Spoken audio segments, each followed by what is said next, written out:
अऊज़ु बिल्लाहि मिनश्शैतानिर्रजीम बिस्मिल्लाहिर्रहमानिर्रहीम अल्लाहुम्मा सल्लि अला मुहम्मदिन व अला आलि मुहम्मद कमा सल्लैता अला इब्राहीम व अला आलि इब्राहीम इन्नका हमीदुम मजीद अल्लाहुम्मा बारिक अला मुहम्मदिन व अला आलि मुहम्मद कमा बारकता अला इब्राहीम व अला आलि इब्राहीम इन्नका हमीदुम मजीद रब्बि इश्रह ली सदरी व यस्सिर ली अमरी वहलुल उक़दतम मिन लिसानी यफ़क़हू क़ौली रब्बना ज़िदना इल्मा या मुक़ल्लिबुल क़ुलूब सब्बित क़ल्बी अला दीनिक आमीन।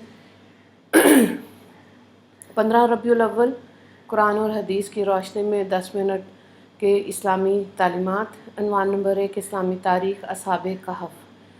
अल्लाह ताला ने कुरान करीम के सूरह कहफ़ में असहाबे कहफ़ का तज़किरा किया। 3वीं सदी ईस्वी में रोम में दकियानूस नाम का एक मुश्रिक बादशाह था। इसने रोमियों में बुत परस्ती को आम करने और ईसाईयत को ख़त्म करने की कोशिश की। इसी ज़माने में चंद नौजवानों ने बुत परस्ती को छोड़कर ईमान कबूल कर लिया। इनको बादशाह की तरफ से अपने दीन और अपनी जान को ख़तरा लाहक हुआ तो उन्होंने भाग कर एक गार में पनाह ली। इन्हीं लोगों को असहाबे कहफ़ कहा जाता है। अल्लाह ताला ने इन पर नींद तारी कर दी और वो गार में सोते रहे। इनके साथ एक कुत्ता भी था जो गार के मुंह पर बैठकर इन लोगों की हिफाजत करता रहता था। फिर अल्लाह ताला ने 309 साल के बाद इन्हें अपनी कुदरत से जगाया। इनमें एक शख्स अपने ज़माने के पुराने सिक्के लेकर खाना ख़रीदने के लिए शहर में आया तो लोगों ने इन नौजवानों का इल्म हो गया। अब मुल्क के हालात बदल चुके थे और उस वक्त बादशाह ईमान वाला था, मगर इस ज़माने में एक पादरी ने क़यामत के रोज़ मुर्दों के ज़िंदा होने का इनकार कर दिया था और लोग फितने में पड़ रहे थे। इतने पुराने ज़माने के लोगों के वापस आने पर हर एक को क़यामत के दिन दोबारा ज़िंदा होने का यकीन हो गया और पादरी की बात झूठी साबित हो गई। अनवान नंबर 2, अल्लाह की कुदरत, आवाज़ सुनने का आला। अल्लाह ताला ने आवाज़ सुनने के लिए हमें 2 कान अता फरमाए। इनके ज़रिए हम मुख्तलिफ़ किस्म की आवाज़ें सुनते हैं और इसकी खूबी और कमाल के और कैफियत का पता लगा लेते हैं। बाज़ आवाज़ बड़ी उम्दा और दिलकश होती है जिसे सुनकर दिल को बड़ा सुकून मिलता है और कभी इन्हीं कानों के से खौफनाक दरिंदों की आवाज़ सुनकर अपनी हिफाजत का इंतज़ाम कर लेते हैं। अगर ये कान ना होते तो हम आवाज़ की लज्जत और कैफियत से महरूम हो जाते। बिलाशुबा आवाज़ सुनने के लिए 2 कानों का बनाना अल्लाह की अजीम कुदरत है। अनवान नंबर 3, एक फ़र्ज़ के बारे में हलाल पेशा इख्तियार करना। रसूल अल्लाह सल्लल्लाहु अलैहि वसल्लम ने फ़रमाया, अल्लाह के हकूक़ और फ़राइज़ अदा करने के बाद हलाल रोज़ी हासिल करना भी फ़र्ज़ है। तिबरानी की रवायत है। हज़रत अब्दुल्ला बिन मसूद रज़ी अल्लाह ताला अन्हु इसके रावी हैं। अनवान नंबर 4, एक सुन्नत के बारे में याद करने का सुन्नत तरीका।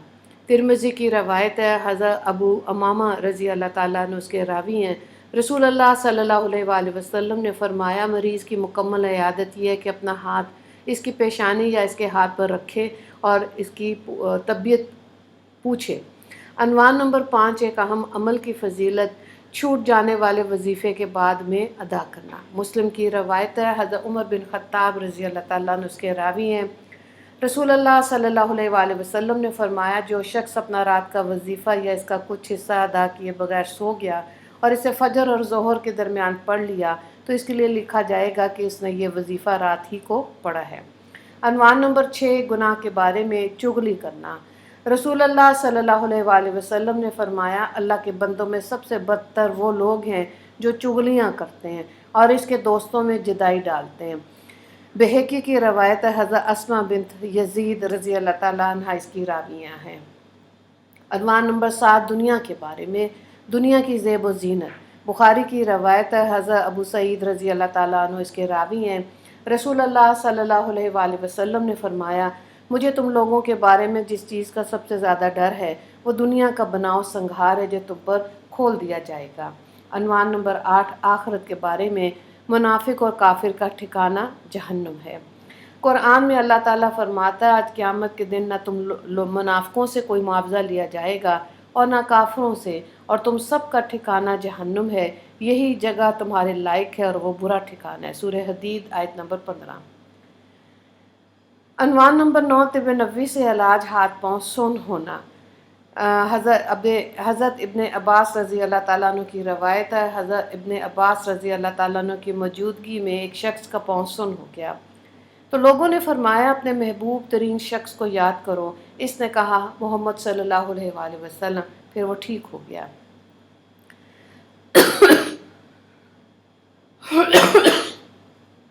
عنوان نمبر 10، قرآن کی نصیحت۔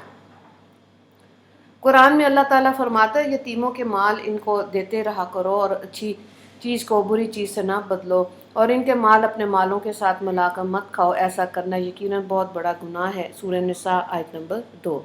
وآخر دعوانا ان الحمد للہ رب العالمین۔